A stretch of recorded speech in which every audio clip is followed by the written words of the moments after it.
స్థానిక సంస్థల ఎన్నికలపై క్యాడర్కు దిశానిర్దేశం చేశారు జగన్. మున్సిపల్ ఎన్నికల్లో బలమైన అభ్యర్థులను నిలబెట్టాలని ఆదేశించారు. మున్సిపల్ చైర్మన్ కు ప్రత్యక్ష ఎన్నికలు జరుగుతాయని, అది వైసీపీకి అడ్వాంటేజ్ గా మారుతుందని అన్నారు. స్థానిక ఎన్నికలను ఎవరూ ఆషామాషిగా తీసుకోవద్దని సూచించారు జగన్. అధికార పార్టీ ఎన్ని దౌర్జన్యాలు చేసినా నాయకుడు తనతోనే ఉన్నాడనే భరోసా ప్రతి కార్యకర్తకు కలగాలని అన్నారు.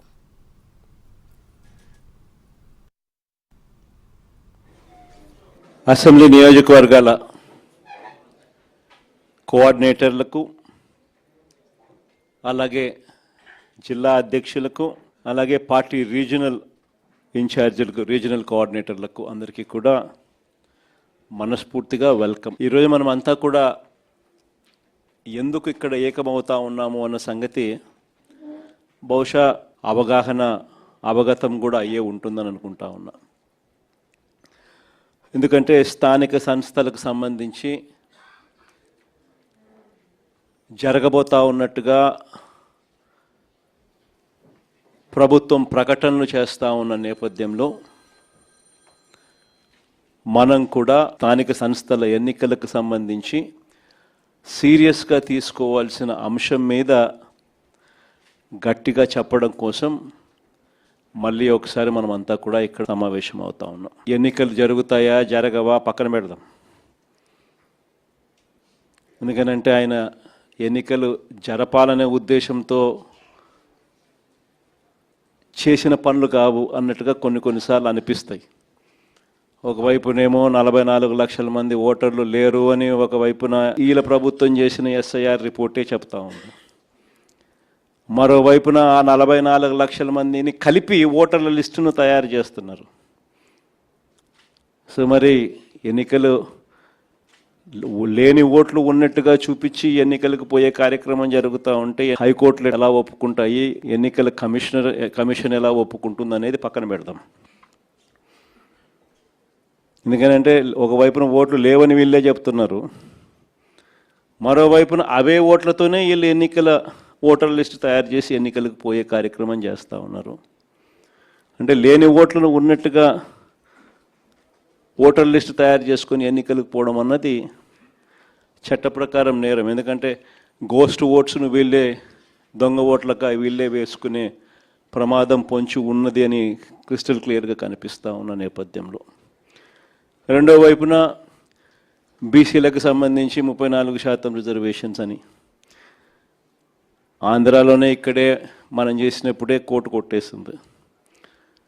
కోర్టు కొట్టేసినా కూడా అది వేరే విషయం. మనం అంతకన్నా ఎక్కువగానే స్థానిక సంస్థల్లో మనం బీసీలకు ప్రాధాన్యతలు ఇచ్చటం. కానీ ఒకవైపున కోర్టు కొట్టేసిన జడ్జిమెంట్లు ఇక్కడే ఉండగానే మరోవైపున ఈయన అదే జీవో మళ్ళా ఇచ్చి మళ్ళీ ఎన్నికలకు పోతా ఉన్నాడు. అంటే దాని అర్థం ఏంది? ఒక లా ఆల్రెడీ ఒకటి ఉంది, దానికి వయలేషన్, ఆ లాకు వయలేషన్ అని తెలిసి ఈయన వయలేట్ చేస్తూ ఎన్నికలకు షెడ్యూల్ ఇచ్చినాడు. అంటే కోర్టులు ఆటోమేటిక్లీ ఇంటర్వ్యూన్ అవుతాయి, ఆటోమేటిక్లీ కోర్టులు తనను తప్పులు పడతాయి, ఆటోమేటిక్లీ ఎలక్షన్స్ ఇది లేకుండా ఇది సరిదిద్దుకొని చేయాలి అని చెప్పి గట్టిగా చెబుతుంది అని కూడా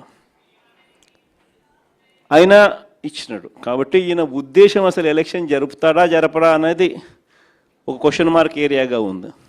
అసలు ఎన్నికలు నిజంగా జరపాలని చంద్రబాబు నాయుడు ఉన్నాడా, ఎన్నికలు జరపకూడదని చంద్రబాబు నాయుడు ఉన్నాడా అనేది ఒక నిజంగానే ఒక క్వశ్చన్ మార్క్ ఏరియాగానే ఉంది.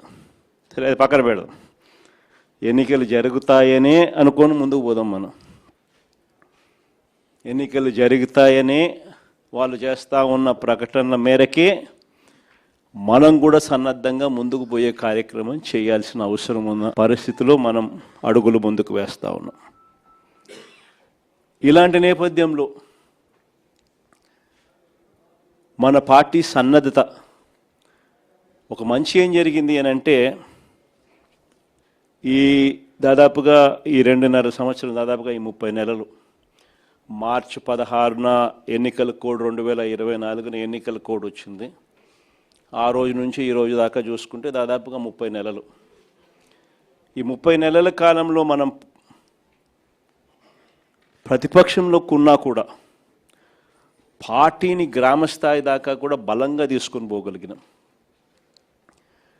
మొట్టమొదటిసారిగా ఒక ఆర్గనైజ్ స్ట్రక్చర్ లేకి గ్రామ స్థాయి నుంచి డివిజన్ స్థాయి వరకు, మున్సిపాలిటీలో అయితే వార్డులు, గ్రామంలో ఉన్న వార్డు స్థాయి దాకా కూడా పార్టీ బలంగా నిర్మించగలిగినాం.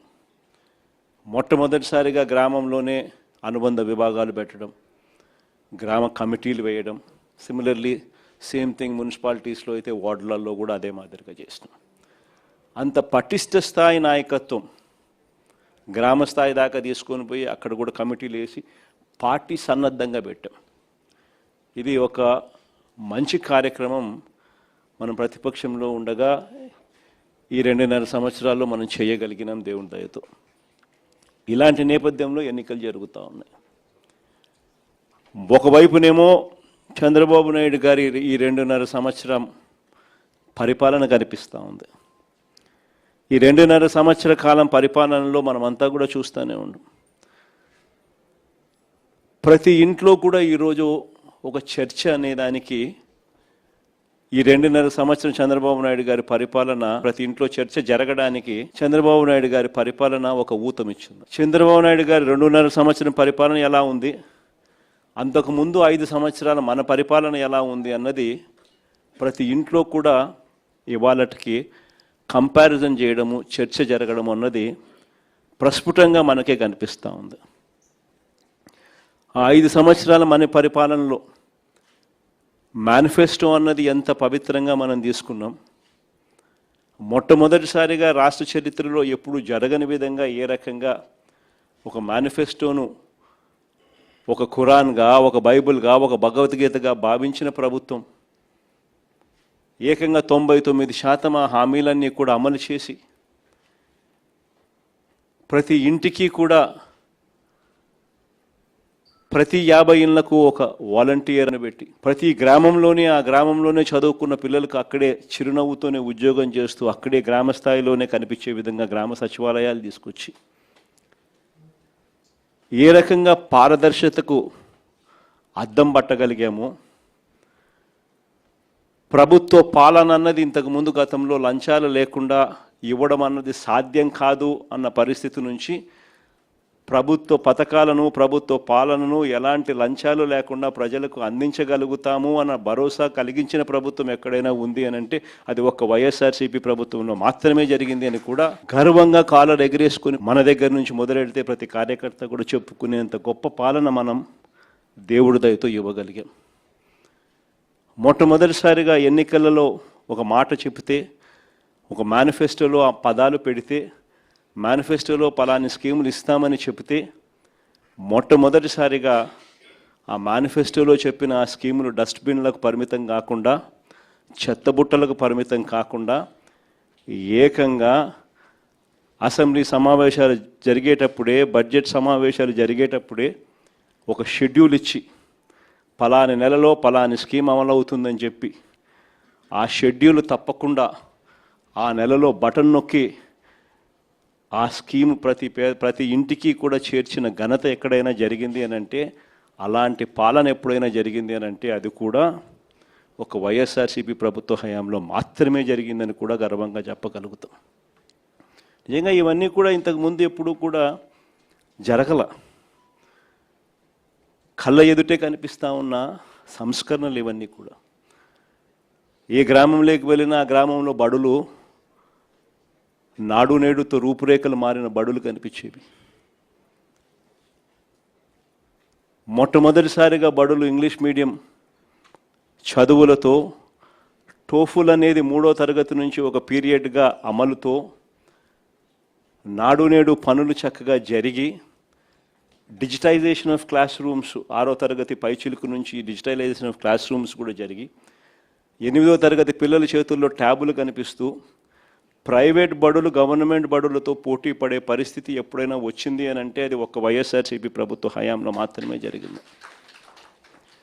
ఇవన్నీ కూడా నిజంగా ఒక రిఫార్మ్స్, రాష్ట్రంలో చూడని రిఫార్మ్స్, ఎప్పుడూ కూడా రాష్ట్రంలో జరగని మార్పులు. గ్రామ స్థాయిలోనే కనిపిస్తాయి విలేజ్ క్లినిక్లు. ప్రతి 6 నెలలకు ఒకసారి కనిపిస్తుంది ఆ రోజుల్లో విలేజ్ క్లినిక్స్లోనే హెల్త్ క్యాంపులు, గ్రామ స్థాయిలోనే కనిపిస్తుంది ఫ్యామిలీ డాక్టర్ కాన్సెప్ట్లు, ఆరోగ్యశ్రీ పరిధి పెంచిన పరిస్థితులు, 1000 ప్రొసీజర్లను ఏకంగా 3300 ప్రొసీజర్లకు పెంచి 25 లక్షల దాకా పేదలకు ఉచితంగా వైద్యం అందించి నాడు నేడుతో గవర్నమెంట్ హాస్పిటల్స్ అన్ని రూపురేఖలు మారి జీరో వేకెన్సీ పాలసీ తీసుకొని వచ్చి గవర్నమెంట్ హాస్పిటళ్లలో స్పెషలిస్ట్ డాక్టర్లు లేని కొరత అన్నది ఆంధ్రప్రదేశ్లో కేవలం 4% మాత్రమే తీసుకొచ్చిన ఘనత. అదే దేశం మొత్తం చూస్తే గవర్నమెంట్ హాస్పిటల్లో స్పెషలిస్ట్ డాక్టర్ల కొరత 60% పైచిలుకుంటే ఒక ఆంధ్ర రాష్ట్రంలో కేవలం 4% మాత్రమే తీసుకొచ్చిన ఘనత ఒక వైఎస్ఆర్సీపీ ప్రభుత్వ హయాంలో మాత్రమే జరిగింది. ఇవన్నీ కూడా ఒక చరిత్రే.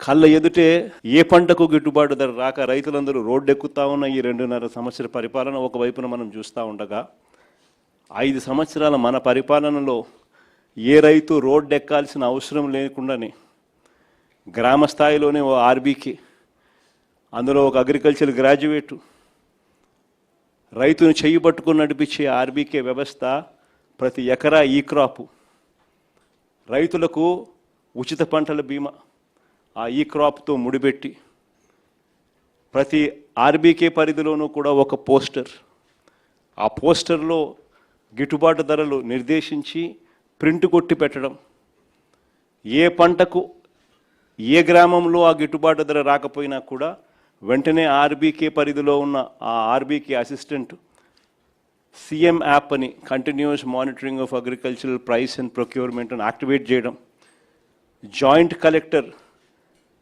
జాయింట్ మార్క్ఫెడ్ ఎండీగా తాను ప్రవర్తిస్తూ బాధ్యతలు తీసుకుంటూ వెంటనే ఆ అలర్ట్ వచ్చిన వెంటనే ఆ ఆర్బీకే పరిధిలో తాను ఇంటర్వ్యూన్ అయ్యి ఆ ఆర్బీకే పరిధిలోనే పంటలు కొనుగోలు చేస్తూ కాంపిటీషన్ క్రియేట్ చేసి 5 ఏళ్లలో ఏకంగా 7,800 కోట్లు ఖర్చు చేసి మార్కెట్లో కాంపిటీషన్ క్రియేట్ చేసి రైతులకు గిట్టుబాటు ధర కల్పించిన ప్రభుత్వం ఏదైనా ఉంది అని అంటే అది కూడా మన ప్రభుత్వమే అని కూడా గర్వంగా కూడా చెప్పగలుగుతాం. ఇవన్నీ కూడా రూపురేఖలు మార్చే సంస్కరణలు, కళ్ళ ఎదుటే ప్రతి గ్రామంలోనూ కనిపిస్తూ ఉన్న సంస్కరణలు. సుపరిపాలన అయితేనేమి, మహిళా సాధికారత అయితేనేమి, స్కూల్స్ అయితేనేమి, విద్య అయితేనేమి, వైద్యం అయితేనేమి, ఇవన్నీ కూడా ఎప్పుడు జరగని విషయాలు. కళ్ళెదుటే రాష్ట్రంలో 17 కొత్త మెడికల్ కాలేజీలు, కళ్ళెదుటే రాష్ట్రంలో కొత్తగా 4 పోర్ట్లు, కళ్ళెదుటే రాష్ట్రంలో కొత్తగా 10 ఫిషింగ్ హార్బర్లు, కళ్ళెదుటే కొత్తగా కర్నూలులో కొత్త ఎయిర్పోర్టు, కడపలో కొత్త ఎయిర్పోర్టు, విశాఖపట్నంలో ఇంకొక కొత్త ఎయిర్పోర్టు, కళ్ళెదుటే కనిపిస్తూ ఉన్నాయి ఇవన్నీ కూడా. శ్రీకాకుళం లాంటి మారుమూల జిల్లాలలో మొట్టమొదటిసారిగా డయాలసిస్కు వైద్యం చేసిన ప్రభుత్వం ఏదైనా ఉందని అంటే అది ఒక వైఎస్ఆర్సీపీ ప్రభుత్వ హయామే. సర్ఫేస్ ట్రాన్స్పోర్ట్ వాటర్ ఏకంగా 600 కోట్లు ఖర్చు చేసి సర్ఫేస్ వాటర్ను తీసుకొచ్చి శ్రీకాకుళంలో ఆ ప్రాంతాన్ని సస్యశ్యామలం చేస్తూ తాగడానికి ఆ సర్ఫేస్ వాటర్ ఇచ్చి డయాలసిస్ ప్రాబ్లంకు పర్మనెంట్ సొల్యూషన్ ఇచ్చి డయాలసిస్కు ఒక రీసెర్చ్ ల్యాబొరేటరీ తీసుకొని వచ్చి రీసెర్చ్ ల్యాబొరేటరీ హాస్పిటల్ తీసుకొని వచ్చి ఇవన్నీ ఎప్పుడు జరగల. ఇంతగా ఒక సమస్యల మీద ధ్యాస పెట్టి ఆ సమస్యలకు పరిష్కారం వెతుకుతూ సొల్యూషన్స్ ఇచ్చిన ప్రభుత్వం దేశ చరిత్రలో బహుశా ఏదైనా ఉందో లేదో నాకైతే తెలియదు, కానీ ఆంధ్ర రాష్ట్రంలో మాత్రం ఒక వైఎస్ఆర్సీపీ ప్రభుత్వం మాత్రమే చేసిందని మాత్రం గర్వంగా చెప్పగలుగుతాం. ఇలాంటి 5 సంవత్సరాల మన పరిపాలన, మరోవైపున చంద్రబాబు నాయుడు గారి 2.5 సంవత్సర పరిపాలన. చంద్రబాబు నాయుడు గారు అన్న మాటలప్పట్లో జగన్ చేసేటివన్నీ చేస్తాను, జగన్ చేసేటివి కాక ఇంకా అదనంగా ఇవన్నీ ఇస్తాను అని చెప్పిన మనిషి. మనం చెప్పిన ప్రతి పథకము కూడా, మనం చేసేటివన్నీ కూడా ఆయన 3 ఎక్కువ చేస్తానన్నాడు. మనం అమ్మఒడి 15,000 ఇస్తామంటే ఆయన ఇంట్లో ఎంతమంది పిల్లలు ఉంటే అంతమందికి 15,000 అన్నాడు. ఏ ఇంటికి పోయినా కానీ ఆయన కార్యకర్తలు ప్రతి ఇంటికి వెళ్ళి ఒక బాండ్ ఇచ్చేవాళ్ళు, ఆ బాండ్ల మీద సంతకం పెట్టేవాళ్ళు, ఆ బాండ్ల మీద వీళ్ళిద్దరు ఫోటోలు ఉండేటివి. నేను పవన్ కళ్యాణ్ ఇద్దరం మేము ప్రమాణం చేసి చెప్తా ఉన్నాము, ఇవన్నీ మీకు అందరికీ వర్తిస్తాయి, సినిమా స్టార్ట్ జూన్ 2024 అని చెప్పి డేట్ కూడా ఇంటింటికి ఎవరింటికి పోయినా కూడా జగన్ 15,000 కదమ్మా ఇస్తా ఉన్నాడు అమ్మఒడి కింద. మీ ఇంట్లో ఎంతమంది అమ్మ పిల్లలు? ఒకరా, ఇద్దరా, ముగ్గురా, నలుగురా? నీకు 15,000, నీకు 15,000, నీకు 15,000 స్టార్ట్. ఆ నుంచి స్టార్ట్ అయితే మనం చేసేది ఇంత, ఆయన చెప్పింది మూడింతలు. మనం ఏం చెప్తా ఉంటుంది? చేయూత కింద ప్రతి 45 ఏళ్ళ వయసు నిండిన ప్రతి అక్కను చేయి పట్టుకొని నడిపిస్తూ, ఆ అక్కకు తోడుగా ఉంటూ 18,750 ప్రతి అక్కకు ఇస్తూ, 4 ఏళ్ళలో 75,000 రూపాయలు ఇస్తూ, వాళ్ళని అమూల్ను తీసుకొని వచ్చి, ఐటీసీ తీసుకొని వచ్చి, ప్రాక్టర్ అండ్ గ్యాంబుల్ తీసుకొని వచ్చి, రిలయన్స్ని తీసుకొని వచ్చి, ఇలాంటి మల్టీనేషనల్ కంపెనీలు తీసుకొని వచ్చి బ్యాంకుల లింకేజ్ ఇచ్చి వాళ్ళందరినీ వాళ్ళ కాళ్ళ మీద నిలబెట్టించే కార్యక్రమం మనం చేస్తే, ఈయనేమన్నాడు? జగన్ ఇచ్చేదంతమ్మా 18,750. ప్రతి 50 ఏళ్ళు నిండిన ప్రతి అక్కకు, 50 ఏళ్ళు నిండిందా మీ అత్తకు, మీ అమ్మకు అని ఇంటికి వచ్చి అడిగేవాళ్ళు. 50 ఏళ్ళు నిండిన అత్తలున్నారా, 50 ఏళ్ళు నిండిన అమ్మలున్నారా? అయితే వాళ్ళకు 48,000, నెల నెల 4,000 పెన్షన్. నిరుద్యోగ భృతి, ఏ పిల్లోడు కనపడినా నిరుద్యోగ భృతి నెల నెల 3,000. ఏ పిల్లాడు కనపడినా సంవత్సరానికి 36,000. జగన్ ఇవ్వలేదు కదమ్మా, మేము ఇస్తాము. ఏ పథకం అన్నా తీసుకోండి, 50 ఏళ్ళకి పెన్షన్ కానివ్వండి, నిరుద్యోగ భృతి కానివ్వండి, లేదా ప్రతి మహిళకు 18 ఏళ్ళు నిండిన ప్రతి మహిళకు జగన్ ఇవ్వండి మేము ఇస్తూ ఉన్నామమ్మా. 18 ఏళ్ళు నిండిన ప్రతి మహిళకు నెల నెల 1,500, సంవత్సరానికి 18,000. ఇలా ఎన్ని బాండ్ల రూపకంలో పెట్టి, ఆడబిడ్డ నిధి అని అంటూ, నిరుద్యోగ భృతి అంటూ, 50 ఏళ్ళకే పెన్షన్ అంటూ, రకరకాల పద్ధతుల్లో రకరకాల విధంగా మనం ఇచ్చే వాటికన్నా 3 ఇంతలు ఎక్కువ ప్రామిస్ చేయడం, ప్రతి ఇంటికి బాండ్లు వేయడం, ప్రతి ఇంటికి వెళ్ళి ఆ బాండ్లు సంతకాలు పెట్టిన బాండ్లు అందరికీ ప్రతి ఇంటికి ఇచ్చి మభ్యపెట్టడం, మోసం చేయడం, ఇవన్నీ కూడా జరిగాయి.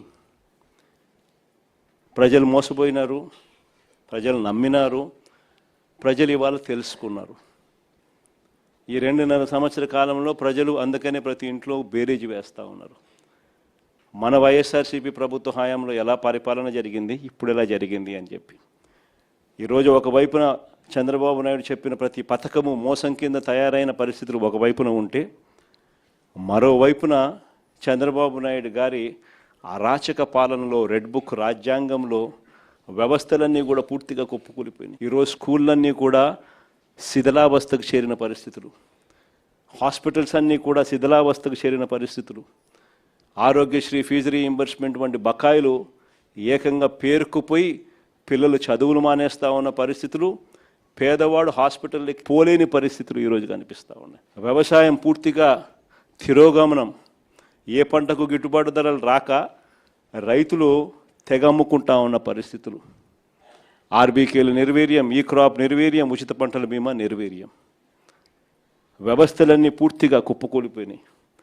మరోవైపు మహిళా సాధికారత చూస్తే చివరికి స్కీముల కథ దేవుడెరుగు, మనం ఇస్తా ఉన్న స్కీములు రద్దు కావడం దేవుడెరుగు, వీళ్ళు ఇస్తామని చెప్పిన హామీలు మోసంగా తేలడం అన్నది దేవుడెరుగు.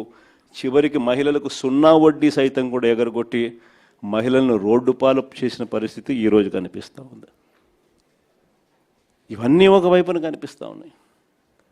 మరోవైపున చూస్తే ఎవరైనా క్వశ్చన్ చేస్తే, ఎవరైనా ప్రశ్నిస్తే వినిపించేది ఏమిటి అని అంటే కేసులు, అది అక్రమ కేసులు.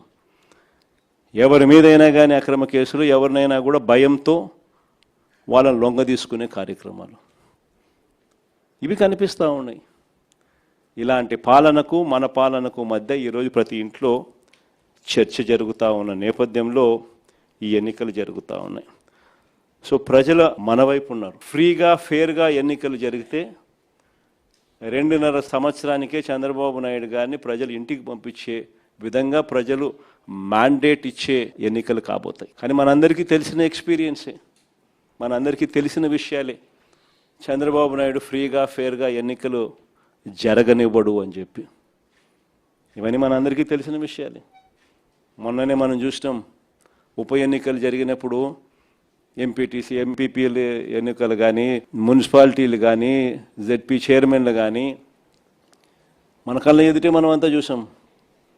మేయర్లు కానీ, బలవంతంగా ఏ మాదిరిగా అధికార దుర్వినియోగం చేసి చంద్రబాబు నాయుడు గారు ఏ రకంగా దౌర్జన్యం చేసి ప్రలోభాలు పెట్టి దౌర్జన్యం చేసి ఏ రకంగా ఎన్నికలు రిగ్ చేసే కార్యక్రమం చేస్తాడో మనం అంతా కూడా చూసాం.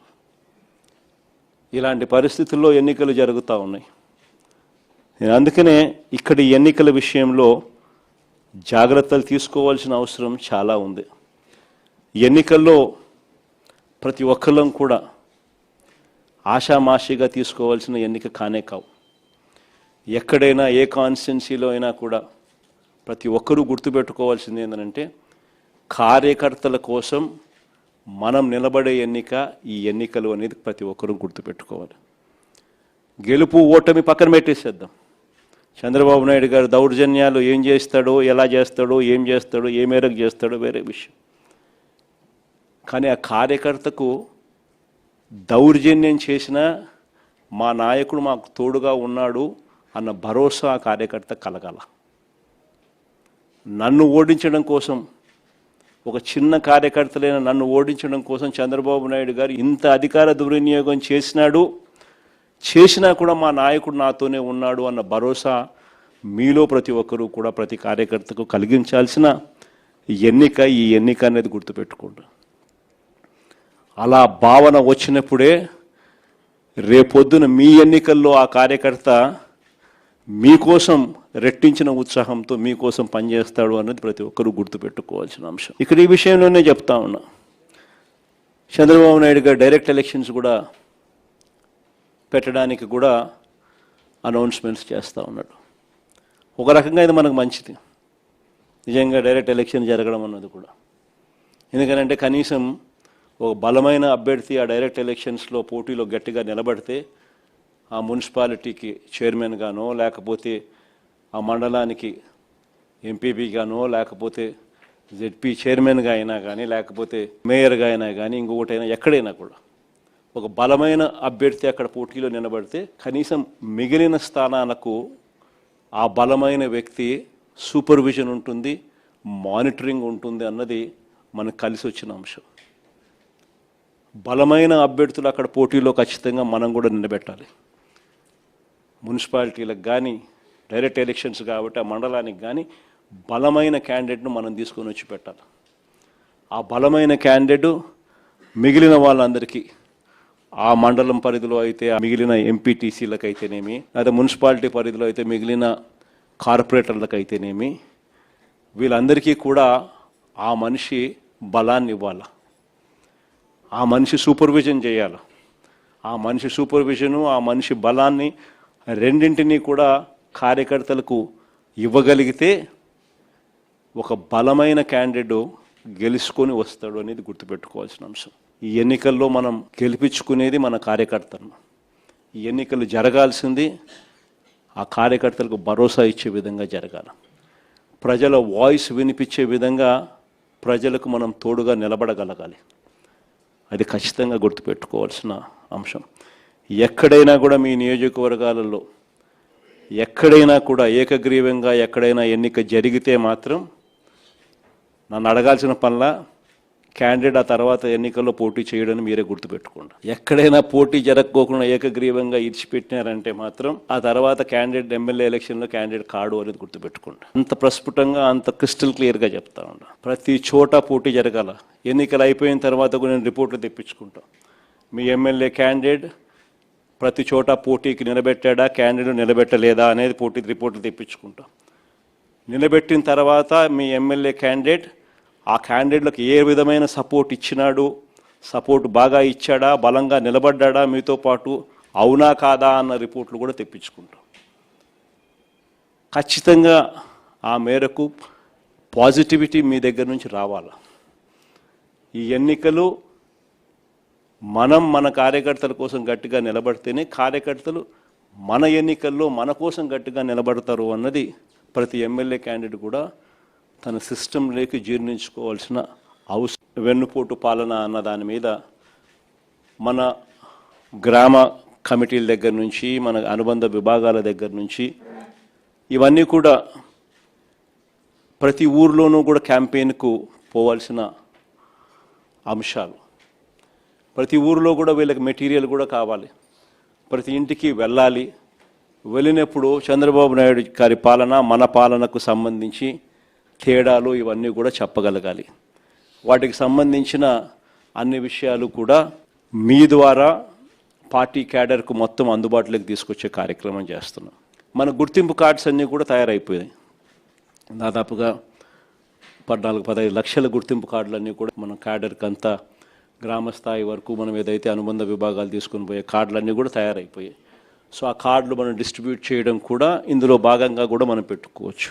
మన ప్రోగ్రాంలలో జిల్లా స్థాయి, నియోజకవర్గ స్థాయి, మండల స్థాయి 3 స్థాయిలలో మనం మీటింగ్లు ఆర్గనైజ్ చేసి ఆ 3 స్థాయిలలో మనం కార్డ్స్ డిస్ట్రిబ్యూషన్ మన కార్యకర్తలకు ఇవ్వడమే కాకుండా ఈ కంటెంట్ కూడా జిల్లా స్థాయి, నియోజకవర్గ స్థాయి, ఆయా మండల స్థాయి, ఆయా మీటింగ్లలో ఒకవైపున కార్డులు మన క్యాడర్కు డిస్ట్రిబ్యూట్ చేయడం, రెండోది మెటీరియల్ కూడా ఆ క్యాడర్కు మనం డిస్ట్రిబ్యూట్ చేయడం, ఇవన్నీ కూడా కంప్లీట్ చేసుకోవచ్చు. ఇవన్నీ కూడా QR కోడ్తో కూడా ఉన్నాయి కాబట్టి ప్రతి క్యాడర్ కూడా తన ఫోన్లోనే డౌన్లోడ్ చేసుకునే వెసులుబాటు కూడా తనకు ఉంటుంది. ఇంకొకటి ఏమిటంటే వెరీ ఇంపార్టెంట్ విషయం ఏంటంటే ప్రతి నియోజకవర్గంలో కూడా ప్రతి MLA candidate legal cell, media cell ఈ రెండింటిని కూడా వెంటనే స్ట్రెంథన్ చేసుకోవాలి. ఎందుకంటే ఇంకా రాబోయే రోజుల్లో వీటికి ఎక్కువ పని ఉంటుంది. రాబోయే రోజుల్లో పోటీ జరగనివ్వకూడదు అని చంద్రబాబు నాయుడు ఆరాటపడతాడు. సో మన క్యాడర్ మీద, మన వాళ్ళ మీద, మన మనుషుల మీద ఎక్కువగా దౌర్జన్య కాండలు చేస్తాడు. వాటి విషయంగా మన క్యాడర్ను మనం ప్రొటెక్ట్ చేసుకోవాలి, మన కార్యకర్తలను మనం ప్రొటెక్ట్ చేసుకోవాలి. ఒకవైపున ప్రొటెక్ట్ చేసుకుంటూ మరోవైపున ప్రతి ఇంటికి కూడా చంద్రబాబు నాయుడు చేస్తూ ఉన్న పరిపాలన మీద ప్రతి ఇంటికి తీసుకొని పోతూ క్యాంపెయిన్ మెటీరియల్ కూడా తీసుకొని పోయి ప్రతి ఇంటిని అవేర్నెస్లో క్రియేట్ చేస్తూ ఉండగానే మరోవైపున మన క్యాడర్ను కూడా మనం గట్టిగా ప్రొటెక్ట్ చేసుకోవాలి అని అంటే ఖచ్చితంగా లీగల్ సెల్, మీడియా సెల్ ప్రతి నియోజకవర్గంలో స్ట్రెంథన్ కావాలి. జగన్ 2.0 సూపర్ యాప్ కూడా ఎలాగూ ఉంది. మనకు సంబంధించిన వైఎస్ఆర్సీపీ టాక్స్ కూడా ఎలాగూ అందుబాటులో ఉన్నాయి. సో వీటి ద్వారా మనం ప్రజలకు మెసేజ్ పంపించాల్సినవి, మనం మెసేజ్ పంపించాల్సినవి కూడా సోషల్ మీడియా ఆధ్వర్యంలో మనం పంపించాల్సిన కార్యక్రమాలు మనం చేయాలి. మీ నియోజకవర్గాలలో సోషల్ మీడియాకు సంబంధించి అత్యంత ప్రాధాన్యత మీరు ఇవ్వాల్సిన అవసరం కూడా ఉంది. యూట్యూబ్ ప్లాట్ఫామ్స్ అయితేనేమి, ఇన్స్టాగ్రామ్ ప్లాట్ఫామ్స్ అయితేనేమి, ట్విట్టర్ ప్లాట్ఫామ్స్ అయితేనేమి, ఈ ప్లాట్ఫామ్స్ మీదకి మన క్యాడర్ను మొత్తం తీసుకొని ఆ ప్లాట్ఫామ్స్ మీదకి తీసుకొని పోవాలి. వాళ్ళందరికీ కూడా ఆ ప్లాట్ఫామ్స్లో ఎలా అకౌంట్స్ ఓపెన్ చేయాలి, ఎలా యాక్టివేట్ చేయాలి, ఎలా నడిపించాలి అనేది కూడా మీరే శిక్షణ ఇవ్వాలి. వాటికి సంబంధించిన కూడా కార్యక్రమాలు కూడా జరగాలి. ఎందుకంటే మనం నెగిటివ్ మీడియాతో యుద్ధం చేస్తూ ఉన్నాం. ఒక ఈనాడు, ఆంధ్రజ్యోతి, TV5 ఇలాంటి దిగజారిపోయి ఉన్న వ్యవస్థలతో యుద్ధం చేస్తూ ఉన్నాం.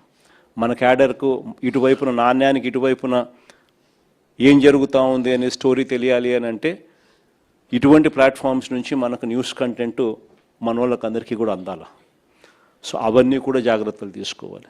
మరోవైపున నియోజకవర్గంలోని సోషల్ మీడియా ఇన్ఫ్లుయెన్సర్స్ అందరితో కూడా మీరు మాట్లాడాలి. అందరినీ మీరు పోయి కలవాలి. కలిసి వాళ్ళందరినీ కూడా రిక్వెస్ట్ చేయాలి. మీ అందరితో పాటు మీకు సపోర్ట్గా వాళ్ళు నిలబడేందుకు వాళ్ళందరూ కూడా ముందుకు రావాలని అడగాలి, రిక్వెస్ట్ చేయాలి. నియోజకవర్గ స్థాయిలో ఉన్న లాయర్లను, మంచి లాయర్లను మనం ఖచ్చితంగా ఒక ప్లాట్ఫామ్ మీదకి తీసుకొని వచ్చి మన కార్యకర్తలకు అందుబాటులో ఉండే విధంగా వాళ్ళందరినీ నిలబెట్టాలి. వాళ్ళందరూ ఆటోమేటిక్లీ జిల్లాలో ఉన్న మన లీగల్ సెల్తోనూ, రాష్ట్ర స్థాయిలో ఉన్న మన లీగల్ సెల్తోనూ అనుసంధానం కావాలి. ఈ సోషల్ మీడియా కానీ, ఈ లీగల్ సెల్ కానీ ఇవన్నీ కూడా మీ దగ్గర నుంచి జిల్లా స్థాయి నుంచి రాష్ట్ర స్థాయి దాకా కూడా అన్నీ కూడా అనుసంధానమై ఒకటిగా పనిచేయాలి. ఎందుకంటే హైకోర్టులలో ఇక్కడ ఉంటాయి, హైకోర్టులలో వేయాల్సినవి హైకోర్టులలో వేయాలి. సిమిలర్లీ సోషల్ మీడియాకి సంబంధించినవి కూడా అంతే. వాళ్ళకి ఎవరైనా పోలీసులు హెరాస్ చేస్తే వాళ్ళని కాపాడాల్సిన బాధ్యతలు మళ్ళీ ఇక్కడి నుంచి తీసుకోవాలి. కాబట్టి ఈ లీగల్ సెల్లు, మీడియా సెల్స్ మీరు జిల్లా స్థాయి అండ్ రాష్ట్ర స్థాయి అన్నీ కూడా ఒకటిగా తయారై, ఒక యూనిట్గా తయారై ప్రతి నియోజకవర్గంలోనూ యాక్టివ్గా ఉంటూ అన్నీ కూడా కలిసికట్టుగా పనిచేసేటట్టుగా చర్యలు తీసుకోవాలి. ఎక్కడైనా మీ నియోజకవర్గాలలో మీరు ఎవరైనా ఈ విషయాల మీద యాక్టివ్గా లేకపోతే దయచేసి ఇప్పుడైనా కూడా గేర్ మార్చండి. రెండో important point door to door campaign. ఇది కూడా ప్రతి ఇంటికి చేరాలి. ప్రతి ఇంటికి మన కార్యకర్త వెళ్ళాలి. వెళ్ళి ప్రతి ఇంటికి కూడా మన ప్రభుత్వానికి ఈ ప్రభుత్వానికి మధ్య తేడాలు ఏమిటి అన్నట్టు కూడా ప్రతి ఇంట్లో వివరించాలి. ఇది నెంబర్ 2 కూడా వెరీ వెరీ ఇంపార్టెంట్ కార్యక్రమం. ఖచ్చితంగా ఈ రెండు కూడా కరెక్ట్గా జరిగేటట్టుగా చూసుకోండి. ఇక మూడో వెరీ ఇంపార్టెంట్ పాయింట్ ఏంటంటే క్యాండిడేట్ బలం. లోకల్ బాడీ ఎన్నికల్లో ప్రతి ఒక్కరూ గుర్తుపెట్టుకోండి, క్యాండిడేట్ బలం అన్నది కూడా చాలా చాలా ఇంపార్టెంట్ డెసిషన్ అవుతుంది. చిన్న ఎలక్టోరల్ బేస్ కాబట్టి క్యాండిడేట్ అనేవాడు కూడా క్రిటికల్ అవుతాడు. అక్కడ మనము ఎటువంటి భావోద్వేగాలకు పోవడము, ఎటువంటి ఈగోకు మనం పోకుండా అందరినీ కలుపుకొని పోయే విధంగా మనం కూడా ఉండాలి అనేది ప్రతి ఒక్కరు గుర్తుపెట్టుకోండి. ఎందుకనంటే 9 ఓట్లతో ఓడిపోయిన కేసులు ఉన్నాయి, 9 ఓట్లతో గెలిచిన కేసులు కూడా చాలా ఉన్నాయి. గెలుపు ఓటమిల మధ్య తేడా అన్నది ఎంత ఇంపార్టెంట్ అన్నది ప్రతి ఒక్కరు గుర్తుపెట్టుకోవాలి. అల్టిమేట్గా జో జీతా ఓ సికందర్. గెలిచినోడు ఎన్నోట్లతోన్నా గెలిచి అది వేరే విషయం, గెలిచినోడు సికందర్. అదే మాదిరిగా గుర్తుపెట్టుకోండి. ఈ గోలకు మనం పోయినాము అని అంటే మనం నష్టపోతాం. ఫస్ట్ మీరు గెలవాలి. గెలవడం కోసం ఈ ఈగోను పక్కన పెట్టండి. ప్రతి కార్యకర్త కూడా ఎక్కడెక్కడ మనం గట్టిగా ఆ గ్రామంలో కన్సాలిడేట్ చేసుకోవాలని ఇది ఒక అవకాశం కింద తీసుకోండి. ఆ గ్రామాలన్నీ కన్సాలిడేట్ చేయండి. ఆ గ్రామంలో ఆ కార్యకర్త చుట్టూ ఒక కన్సెన్సస్ క్రియేట్ చేయండి. ఇది కూడా ఒక ఆపర్చునిటీ కింద ఉపయోగపెట్టుకోమని చెప్తా ఉన్నా. ఈ నెక్స్ట్ 60 రోజులు, నెక్స్ట్ 70 రోజులు ఏదన్నా కానీ నియోజకవర్గాలలో పూర్తిగా అందుబాటులో ఉంటూ పూర్తిగా దీని మీద ఫోకస్ పెట్టమని చెప్పి ప్రతి ఒక్కరితో కూడా రిక్వెస్ట్ చేస్తా ఉన్నా. ఎందుకనంటే ఆ కైండ్ ఆఫ్ అటెన్షన్, ఆ కైండ్ ఆఫ్ ఫోకస్ మీరు పెట్టినారు అని అంటే ఆటోమేటిక్లీ రిజల్ట్స్ వస్తాయి. పోలీసులకు ఇటువంటి వాళ్ళందరికీ కూడా గట్టిగా మెసేజ్ చెప్పండి. కళ్ళు మూసుకుని కన్ను తెలిసేసరికి 2 ఏళ్ళు కూడా పూర్తయిపోతాయి. ఎవడైనా కూడా ఏ పోలీస్ అధికారైనా కూడా పదవి దుర్వినియోగం చేస్తే మాత్రం ఖచ్చితంగా గుర్తుపెట్టుకుంటాం. డిజిటల్ బుక్లోకి వాళ్ళ పేర్లు ఎక్కిచ్చేసేయండి. ఆ తర్వాత మన ప్రభుత్వం వచ్చిన తర్వాత అన్యాయం చేసిన అధికారి ఎక్కడ ఉన్నా కూడా ఖచ్చితంగా శిక్ష పడేట్టుగా చేస్తామని మాత్రం ఖచ్చితంగా చెప్తా ఉన్నా. ఈ మెసేజ్ ప్రతి అన్యాయం చేసే పోలీసు వాళ్ళకు కూడా ఖచ్చితంగా పంపించద్దు. ప్రతి పోలీసు వాళ్ళకు కూడా రిక్వెస్ట్ చేయండి, అన్యాయం చేయొద్దండి, న్యాయంగా ధర్మంగా జరిగించండి. అలా కాదు మేము అన్యాయమే చేస్తాము అని అంటే మాత్రం ఇప్పుడు మీ టైం అని అనుకుంటున్నారు, వచ్చేది మా టైము. మీ 5 ఏళ్ళు అయిపోతూ ఉంది, చివరి 2 ఏళ్ళకి వచ్చేసినారు. ఆ తర్వాత కనపడేది మా 5 ఏళ్ళు కనపడతా ఉంది. అది గుర్తుపెట్టుకున్నాను మాత్రం ఖచ్చితంగా ప్రతి ఒక్కరికి చెప్పే కార్యక్రమం చెప్పండి. వాళ్ళల్లో కూడా న్యూట్రాలిటీ తీసుకొచ్చేదానికి గట్టి ప్రయత్నం చేయండి. ఆ తర్వాత కూడా వాళ్ళ న్యూట్రాలిటీ లేక రాకపోతే ఇంకా వాళ్ళ కర్మ, డిజిటల్ డైరీ లేక వాళ్ళ పేర్లు ఎక్కిచ్చేసేయండి. ఆ తర్వాత వాళ్ళకు పడే శిక్ష వాళ్ళకు పడుతుంది. ఈ ఎలక్షన్ మిమ్మల్ని బలపడేదానికి ఉపయోగపెట్టుకోవాలి. ఈ ఎలక్షన్ స్టార్టింగ్ పాయింట్. ఈ ఎలక్షన్తో మీరు క్యాడర్లోనూ ఇంకొక చోట మీరు అన్ని ఈగోస్ పక్కన పెట్టి ఒక తాటి మీదకి అందరినీ తీసుకొని వచ్చి వాళ్ళందరినీ మీరు పని చేయించుకునే విధంగా మీరు తయారు చేసుకునే ఎన్నిక అనేది గుర్తుపెట్టుకోండి. మీరు గెలవాలి అని అంటే 5 ఏళ్ళు కావాలి, పిడికిడి బిగించాలి. అన్ని ఏళ్ళు కలిస్తేనే మీరు గెలవగలుగుతారు. సో ఈ ఎలక్షన్ అనేది మిమ్మల్ని మీరు కలుపుకునే విధంగా రావాలి. ఎలక్షన్స్ పెద్ద మనిషిగా మీరు వ్యవహరించాలి. ఆ సానుకూలత మీకు